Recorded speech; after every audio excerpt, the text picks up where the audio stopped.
NRGS প্রকল্পের কাজের বকেয়া প্রায় 7 কোটি টাকা মেটানোর দাবিতে ভেন্ডার্স অ্যাসোসিয়েশনের পক্ষ থেকে স্মারকলিপি জমা দেওয়া হয় মন্তেশ্বরের বিডিও সঞ্জয় দাসকে।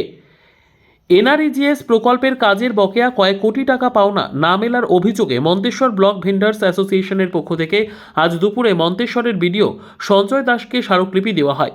বিডিও সঞ্জয় দাস বলেন, ঠিকাদারদের সমস্যার বিষয়টি জেলায় জানানো হবে বলে জানান তিনি।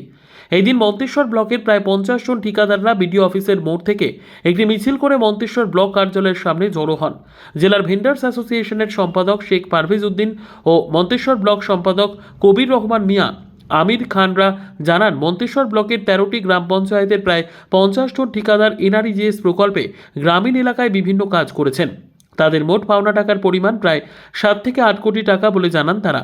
লোকসভা নির্বাচনের আগে রাজ্য সরকার শ্রমিকদের একাংশ টাকা দিলেও সামগ্রী বাবদ কোনো অর্থ তারা পাননি বলে দাবি ঠিকাদারদের। অ্যাসোসিয়েশনের জেলা সম্পাদক শেখ উদ্দিন জানান, বারবার কেন্দ্রীয় দল পরিদর্শন করে গেলেও কোনো লাভ হয়নি। ঠিকাদাররা নানানভাবে অর্থ জোগাড় করে কাজ করছিলেন। দীর্ঘদিন ধরে টাকা আটকে থাকায় চরম সমস্যায় পড়েছেন তারা। ইতিমধ্যেই পূর্বস্থলীতে একজন ঠিকাদারের জন্য চরম আর্থিক সমস্যায় ফলে আত্মঘাতী হয়েছেন বলে দাবি করেন পারভেজ উদ্দিন। তারা আরও দাবি করেন, গলসিতে ব্যাংকের কিস্তি মেটাতে না পারায় 2 জন ঠিকাদারকে পুলিশ গ্রেপ্তার করেছে বলে জানান তারা। অ্যাসোসিয়েশনের মন্তেশ্বর ব্লক সম্পাদক কবির রহমান মিয়া বলেন, বহু ঠিকাদার কেন্দ্রীয় প্রকল্পের টাকা না পেয়ে দিনায় জর্জরিত হয়ে পড়েছেন। কেউ কেউ বাড়ি থেকে অন্যত্র কাজ করতে চলে যেতে বাধ্য হয়েছেন। তাই দ্রুত বকেয়া অর্থ না পেলে সমস্যা আরও বাড়বে এবং আমাদের দাবি না পূরণ হলে আগামী দিনে আমরা বৃহত্তর আন্দোলনে যেতে বাধ্য হব বলে জানান তারা।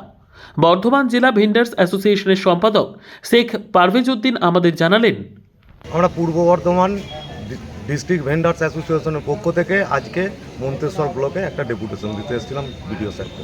ডেপুটেশন দিয়েছেন? আমরা ডেপুটেশন দিলাম। কত দাবি নিয়ে? আমরা মূলত 2 দফা দাবি নিয়ে ডেপুটেশনটা দিয়েছি। একটা হচ্ছে আমাদের এনআরজিএস প্রকল্পে যে আমরা কাজ করেছিলাম 3টে আর্থিক বছরে, সেই আর্থিক 3টে বছরে পেমেন্ট পাইনি, সেই পেমেন্ট পাওয়ার দাবিতে। প্লাস হচ্ছে আমরা 3টে বছরে যে কাজ করেছিলাম অথচ বিল হয়নি, সেই বিল করানোর দাবিতে। কি কাজ করেছিলেন? আমরা এনআরজিএস প্রকল্পে রাস্তা করেছিলাম, তা মেটেরিয়াল সাপ্লাই করেছিলাম আর কি। সঙ্গে আমাদের প্ল্যান্টেশনের কাজ ছিল, বিভিন্ন রকম কাজ ছিল। 100 দিনের কাজ? 100 দিনের কাজ ঠিক নয়, আমরা 100 দিনের যে কাজগুলো হতো সেই সঙ্গে মেটেরিয়াল সাপ্লাইগুলো আমরা করতাম।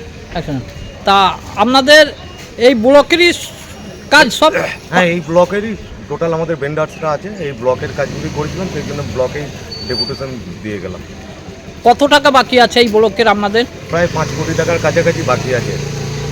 কদিন ধরে এই এত টাকা পাচ্ছেন না? 3 বছর ধরে এই 5 কোটি টাকা আটকে আছে। তাই এই টাকা না পাওয়ার ফলে আপনাদের কতটা অসুবিধা বা আর্থিক সমস্যায় পড়েছেন? আমাদের এই টাকা না পাওয়ার ফলে আমাদের পাশের আপনার কালনা 1 ব্লকের একটি আমাদের ঠিকাদার ভাই সে সুসাইড করলো। প্লাস হচ্ছে আমাদের গোলসির 2টো আমাদের ঠিকাদার বন্ধু আছে, তাদের প্রচুর পরিমাণ লোন নিয়ে এই উন্নয়নের কাজগুলো করেছিলেন। এই উন্নয়নের কাজ করতে যে লোন নিয়েছিলেন, সেই লোন আর এই 3টি বছর পেমেন্ট যেহেতু আটকে আছে, পরিশোধ করতে পারছিলেন না, সেই জন্য ব্যাংক থেকে গিয়ে তাদেরকে অ্যারেস্ট পর্যন্ত করে নিয়ে গেছে। আমরা কঠিন সমস্যার মধ্যে আছি। মন্তেশ্বর থেকে জ্যোতির্ময় মণ্ডলের রিপোর্ট, পিবি নিউজ। সান হসপিটাল, এখানে যে কোনো রকমের চিকিৎসার বিশ্বস্ত প্রতিষ্ঠান। খুবই কম খরচে বিশ্বমানের চিকিৎসা প্রদান করে থাকে। উন্নত মানের ওয়ার্ড কেবিন, পরিষ্কার পরিচ্ছন্ন পরিবেশ দ্বারা সুসজ্জিত চিকিৎসা ব্যবস্থা রয়েছে। এছাড়া স্বাস্থ্য সাথী কাজেও পরিষেবা প্রদান করা হয়। সুতরাং আজই যোগাযোগ করুন সান হসপিটালে। ঠিকানা জিটি রোড, ভাঙাকুঠি, বর্ধমান।